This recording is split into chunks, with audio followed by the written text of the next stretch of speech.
Wellington, New Zealand. An anti-vaccine mandate protest in the capital show no signs of abating, much to the chagrin of the Ardern government.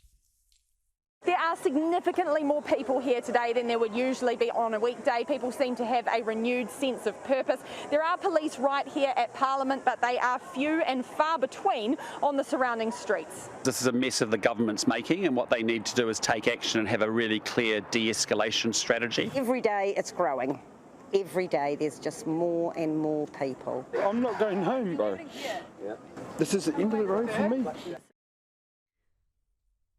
Led by a group calling itself the Freedom and Rights Coalition, the protesters are demanding, among other things, an end to vaccination mandates within 2 weeks, as well as the government announcing an end date for all COVID-specific health response laws. And despite the media and government portraying them as crackpots, they've got support in the wider community.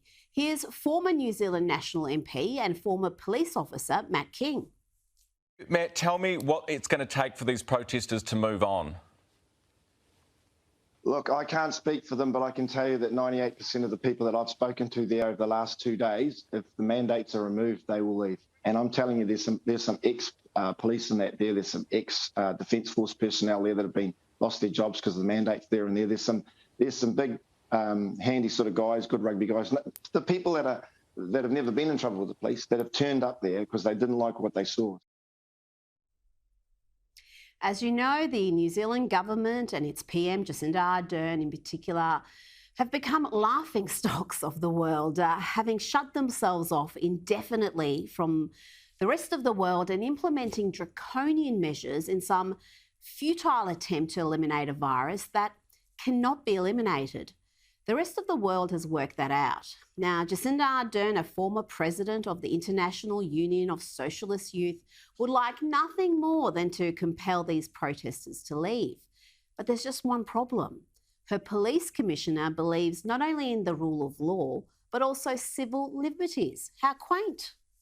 New Zealanders contacted us, and many still are, saying how proud they were of the restraint and professionalism shown by police at that time. To achieve clearance at that time, again, we would have had to use a level of force that most New Zealanders would have found confronting and unacceptable. But our law does protect the right to protest. That's Police Commissioner Andrew Costa, someone who remembers well the reputational damage the force suffered over its heavy-handed response during the 1981 Springbok tour, as is determined not to let that happen again. But Ardern's none too happy with his even-handed approach. Are the police getting this right? I think, what I would say is that being a police officer, from what I've observed, and you'll know that I'm the daughter of a policeman. I grew up in a police family. It is an incredibly hard job, incredibly hard.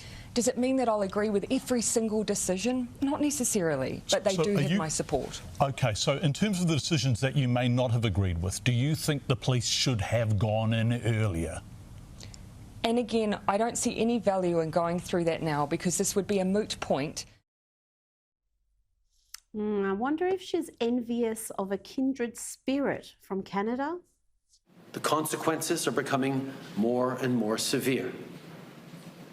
You don't end up losing your license, end up with a criminal record, which will impact your job, your livelihood, even your ability to travel internationally, including to the US.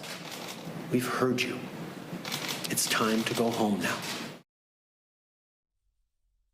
Despite the image she projects of tolerance and harmony, or as Douglas Murray calls it, performative empathy, Ardern is guilty of hypocrisy and duplicity. Take, for example, what she said yesterday about the police response. How the police decide to do that is a matter for them, though, and I'm really clear on that. It is not for the government to give instructions on what happens. So she's saying on one hand that it's not for her to interfere in police operational matters. OK, but listen to what she says in the same interview. But what is very clear, there is illegal activity happening here at Parliament. People are being disrupted from their ability to move about this city and go about their daily lives. That is not OK. They need to leave. They have made their point and it is time to go home. Ultimately, this would all be resolved if those who are currently there accept that the point has been made and it is time for them to leave. She's not so much telling the protesters, she's telling the Commissioner of Police. But he's not yielding, and today the government showed signs of capitulating. If we hadn't had vaccine passes as we managed Delta, we would have had to instead use more general restrictions across the whole population. They have always been the least bad option. But while they have been necessary, as I've always said, they've also been temporary. So in the same way that coming out the other side of the peak will give us the chance to step down through the traffic light system and ease things like gathering limits, it will also enable us to move on from vaccine passes and ease mandates. A no-brainer, considering around 96% of New Zealanders aged 12 have at least received 2 vaccine doses against COVID-19, with more than 2.1 million New Zealanders receiving their booster shot. And deplore the protests all you will, Jacinda Ardern, but this is power to the people, as you socialists constantly tell us. As for you dictating the protesters must go home, what was it you were saying back in 2019? Would again reiterate New Zealand's position that we are a nation that supports the right to protest, the right for people to be able to peacefully demonstrate without the use of excessive force. Let's have a look.